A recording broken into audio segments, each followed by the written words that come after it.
Lalu bagaimana jalannya Rakornas hingga sore ini kita langsung tanyakan ke rekan kami untuk poin-poin pentingnya. Sudah bergabung bersama produser lapangan CNN Indonesia Satrio Adi Wicaksono. Selamat sore Jojo, apa saja poin dari pidato Prabowo pada hari ini? Silakan ada highlight.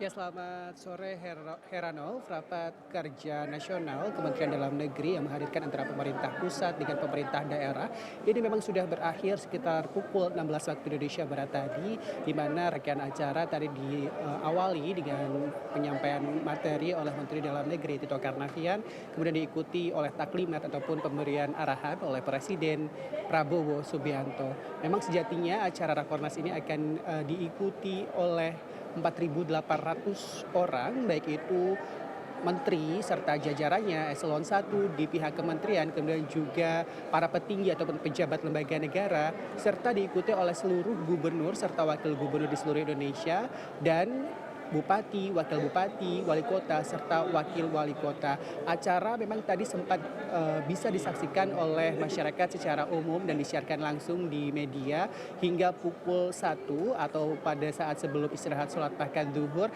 Namun demikian untuk Rakornas sendiri setelah pukul 1 ini diadakan secara tertutup sehingga kami para awak media tidak bisa melihat langsung paparan apa saja ataupun pembahasan apa saja yang disampaikan oleh Presiden Prabowo Subianto ataupun Menteri Dalam Negeri Tito Karnavian. Namun pada umumnya agenda dari Rakornas ini tentu saja membahas tentang program-program prioritas dari pemerintah, khususnya Presiden Prabowo Subianto, diantaranya membahas tentang perekonomian negara. Tadi ada sesi pertama dijadwalkan membahas terkait dengan kebijakan ekonomi, investasi, serta energi yang kemudian disampaikan oleh Menko Perekonomian Erlangga Hartarto, kemudian Menteri Investasi dan Hilirisasi Rosan Roslani, serta Menteri SDM Bahlil Lahadalia. Kemudian sesi kedua tadi juga dijadwalkan membahas terkait dengan program-program prioritas di bidang pangan, seperti misalnya swasembada pangan, makan bergizi gratis, kampung nelayan dan juga koperasi desa Merah Putih yang disampaikan oleh Menko Pangan, Menteri Pertanian, Menteri KKP, serta Kepala Badan Gizi Nasional. Dan sesi ketiga yang terakhir ialah membahas terkait dengan politik keamanan yang disampaikan oleh Kapolri, Jaksa Agung, Panglima TNI, serta Ketua KPK. Yang menarik Heranov, pada taklimat ataupun arahan yang disampaikan oleh Presiden Prabowo Subianto memang ada 3 hal yang coba saya highlight Heranov. Yang pertama terkait dengan keamanan internasional. Tadi di awal taklimatnya Prabowo sempat menyinggung apabila perang antara beberapa negara adik kuasa di dunia ini bisa menyebabkan kekacauan, seperti misalnya nuclear winter apabila terjadi perang nuklir antara Amerika Serikat dengan Iran.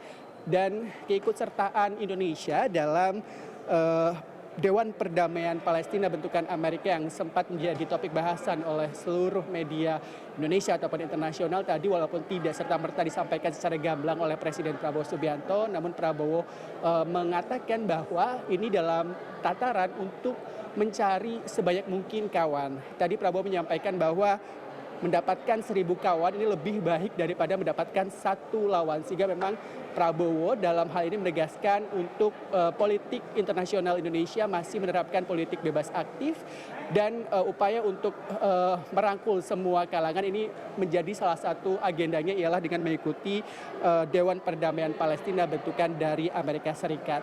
Selain politik internasional serta isu Perang Dunia Ketiga yang dalam hal ini memang dikhawatirkan akan terjadi, disampaikan langsung oleh Presiden Prabowo Subianto.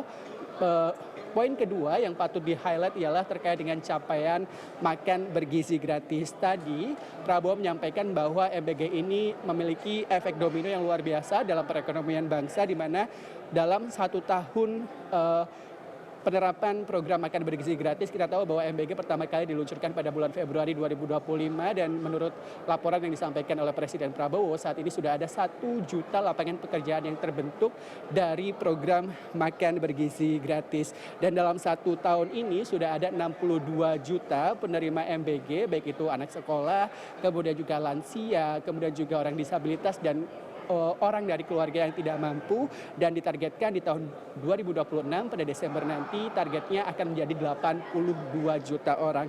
Dan sampai saat ini Prabowo menyebut sudah ada 3,7 miliar porsi makanan MBG yang dibagikan kepada masyarakat. Dan poin terakhir yang patut juga di-highlight ialah terkait dengan program Waste to Energy.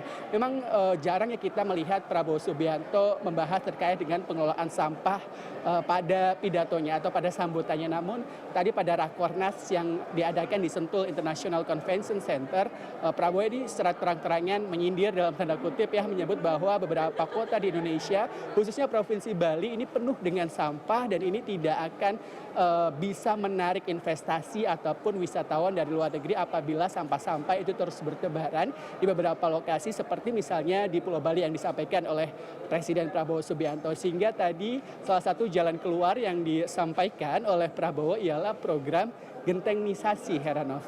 Ini adalah program di mana Prabowo Subianto ingin mengolah beberapa kawasan-kawasan kumuh di Indonesia yang memiliki atap seng begitu ya, nantinya akan diubah dengan program gentengnisasi, artinya pemberian genteng sehingga memang diharapkan bisa lebih menarik bagi perhatian wisatawan.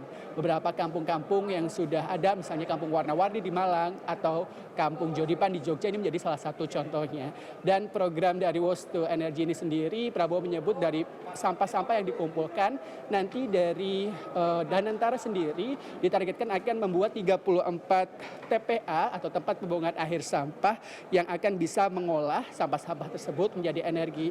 Dan untuk pembentukan genteng-genteng yang nantinya akan dibagikan untuk menggantikan atap seng di kampung-kampung kumuh di Indonesia ini ditargetkan atau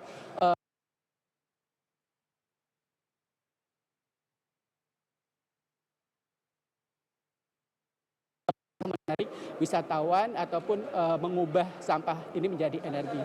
Heranov, kembali ke Anda. Trio Adi Wicaksono, terima kasih untuk elaborasi Anda sore ini bersama Newsroom.